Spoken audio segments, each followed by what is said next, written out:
I just want you to know that I've already made this video. I recorded like 15 minutes of me ranting about video games, and then I went to edit it today, and yeah, the whole file corrupted.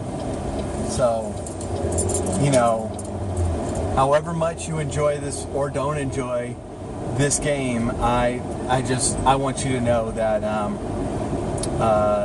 it took me twice as much effort as you think it took me.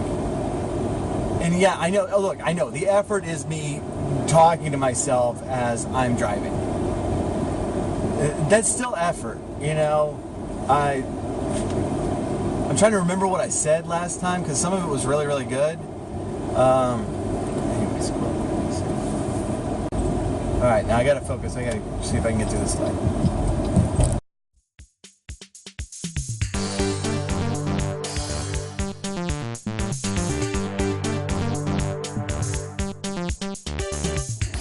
Alright, so what I've been doing a lot of lately is watching speed runs of old Final Fantasy games or similar games to that, and been seriously enjoying them. I mean, these are games that, I mean, back in the day, you know, it was a point of pride to see how strong you could get your party, like how far up in levels, and you know, there was a certain amount of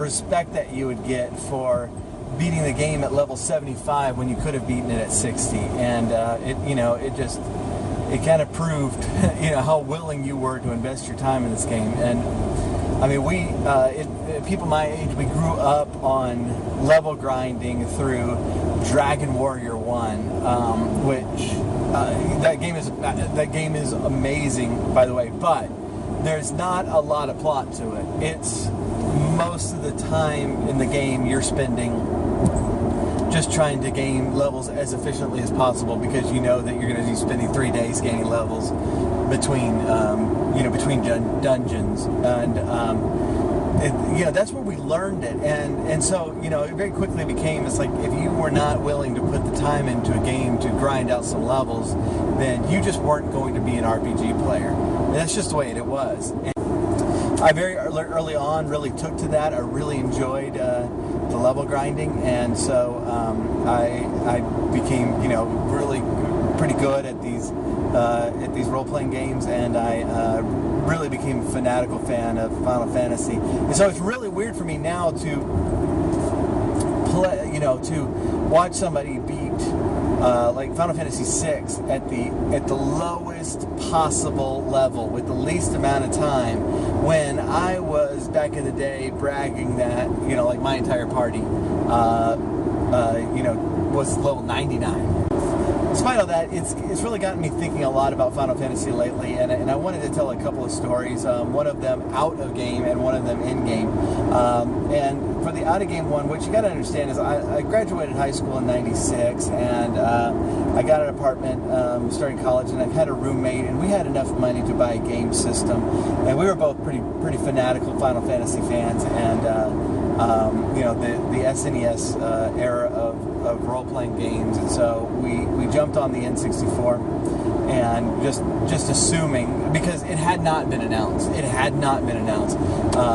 time that Final Fantasy VII was not going to be on N64, so we just got that, assuming that, and like almost as soon as we got it, it was announced that, you know, that Final Fantasy was going to be on PlayStation. And about that time, my roommate moved out, and so I kept the system, but I had to buy his part of it from him, and so I didn't have any money before that, and I definitely didn't have any money after that, but I didn't want to miss out on Final Fantasy VII, so what I did was we had not done very much with the N64. I had basically played Mario, and that was pretty much it.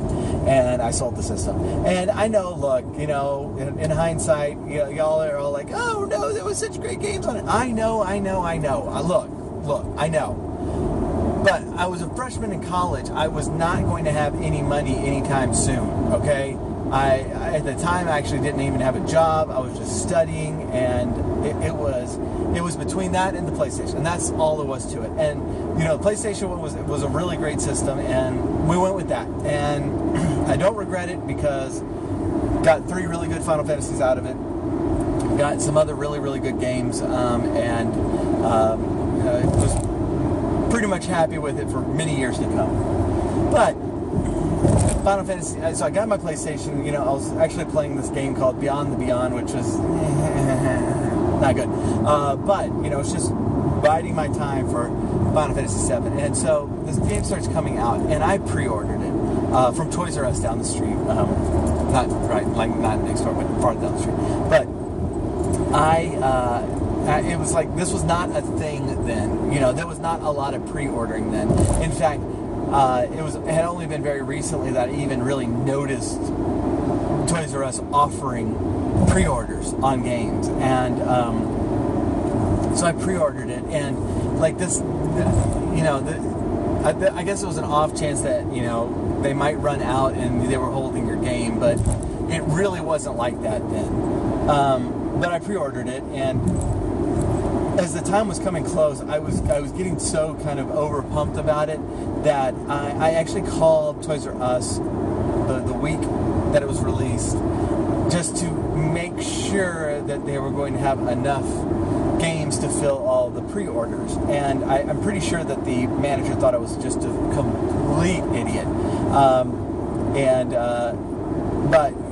But he confirmed that. But there was something about what he said as I hung up the phone. There was something about what he said that got me thinking. It's like, it kind of sounded like the games were already there, and they were already on sale, and it was a few days early. But it's like it really sounded like that.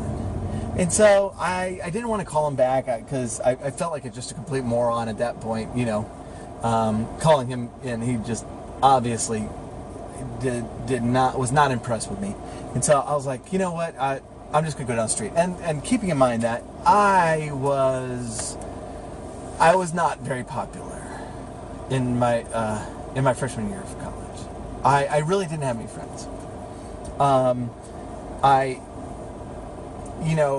I didn't drink, and I didn't party, and my Friday nights were pretty typically, reading or playing video games. And so the idea of me going out for a drive, that wasn't like a bad night for me. Like, there was regularly times that I would just go down to Toys R Us to look through the video games, because that's where all the gold video games were at the time. And so I was like, okay, well, I'll just go down there and see if they have it, and if not, then I'll get to look at all the pretty video games and be happy. And so I went, and sure enough, they did have it on sale. And so I rushed home. And also keep in mind, we did not have cell phones. This is 1997. I didn't have a cell phone. All right. Yes, they existed, but they were like giant bag phones or giant flip phones that, weighed 3 tons. And I did not have one. They also cost $500,000 a minute. I didn't have one. My friend, and this was the same actually friend that moved out. He was in a similar level of patheticness as I am. I don't want to call us pathetic, but we didn't have, I knew he wasn't on a date that night. Okay, that wasn't happening. He wasn't with me, and so he was at home. That's just the way it was. Except I rushed home, and I got on the home phone, and I called him, and he wasn't there. And I'm like, what the heck? Where is he? Because I'm his friend. Maybe he's cruising around going to Toys R Us looking at all the video games. I don't know. So I paged him, because he had a pager, because he was cool. And he didn't respond to my page. And so I'm trying to communicate what is going on, because we had plans a few days later to start this game together. We had set plans, but now I had it in my hands early, and I knew that he would want to play it. And I'm like, how do I communicate this to him I didn't want to put 911 in the page because that seems like it's an emergency. It's not an emergency. It's a video game emergency, but that's not like a real emergency. I wasn't like that guy, right? And so what I did was I was trying to type FF7, but obviously this was numeric format on his pager, and so I typed 667, and I'm not sure exactly why I thought he would understand that, and I found out later he did not understand that, but that's what I did, and I paged him a few times. I can't remember how many pages. It's probably 3. It was probably 3 times. It may have been more. I don't know. It was probably 3. But I paged him, and so I was starting to play the game, and this was actually the first time. And for those people who like played the PlayStation 1, you experienced this. It was the memory cards on those games just frequently. The save data would get corrupted, and it was really seriously annoying. And so, you eventually just got in the habit of double saving. Except I didn't know that then. This was like my second game on this thing, and I didn't play Beyond the Beyond that much. And so I played 2 hours into this game and stopped it. And by this time, my friend was home, and I did find out he actually was on the date, and then I felt really pathetic because, we were the guys who did not have dates. Except then he had a date, so I was the guy with no date. Just like everyone in the world had a date that evening except me, and I was freaking out over Final Fantasy VII. It wasn't my best moment. It wasn't my best moment. Anyways, let's get back to the story. So I went over to his house, and then we found out that the data had been corrupted, and so had to completely start over. So I played the first 2 hours of that game twice in a row that night, and I played a lot more that night, and a lot more the next day. That was a really good game. So one of my favorite in-game stories that I did was actually in Final Fantasy IV, Final Fantasy II back in the day, and there was a lot. I played that game like 5 times. Recently watching the speedruns of it, I was sitting there remembering all this stuff and how well I know this map and how well I remember the story and all the characters. Like, oh man, I love that game. But there was this one time, and you get to a certain point of the game, and then starting spoilers here. You get to a certain point of the game, and Tella tries to take on Golbez, and he casts Medio, and it kills Tella. I mean, the casting of it kills Tella. But then there's another part where you face Golbez another time, and this time Rydia. This is the first time you've seen Rydia for like forever in this game, because you thought she was lost, and turns out she's with the summon monsters, and she's aged quite a bit. And so when she returns in this moment, it's just massive. She just comes in with her summon monsters going, and it's really great. And when characters return to your party, I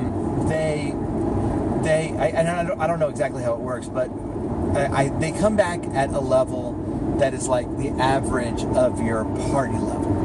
Or somewhere close to that. I don't know the exact calculation, but somewhere close to that. And so, like, if everybody in your party is level 12, they're going to come back level 12. But if everybody in your party is level 60, they're going to be level 60. Well, on this playthrough, it occurred to me, I knew Rydia because I'd played it before. I knew Rydia naturally learned Medio at level 60. And I was thinking, how cool would it be if Rydia swoops into this party and just promptly Medio's Golbez, except lives through it. The thing that, Tella couldn't do. Because these are things I think about when I'm playing these games for the 5th time. And so there was a part of the game that I very regularly used for level grinding, because it was a pretty good level grinding area. It's right before you go into the underground. if I'm remembering all the events right. I think it's right after the Dark Elf, in that really, really cool cave where, you know, if you're wearing any metal, it will just totally incapacitate you because of the magnetic fields in the cave. That's such an awesome level. But in the forest, right there, were good enemies for leveling up. And so I decided, you know what, we're gonna do this. And I spent forever in that area gaining levels and I think eventually I even killed Sid and just let everybody else take his experience because, you know, he was about to leave the party anyway, so he was not going to be in another boss fight, so we didn't need him. So I think I eventually killed Sid and just used the rest for leveling up, and sure enough I got them to level 60 and had ready to come into that fight and promptly cast Meteor and just kick some butt. And so like I was breezing through the rest of the game until I figured out, you know, Edge, this is the last character you really get. Edge enters the party at a set level, and it is not level 60. It's not level 60 at all. I can't remember exactly what it was, but he was significantly lower than the whole party.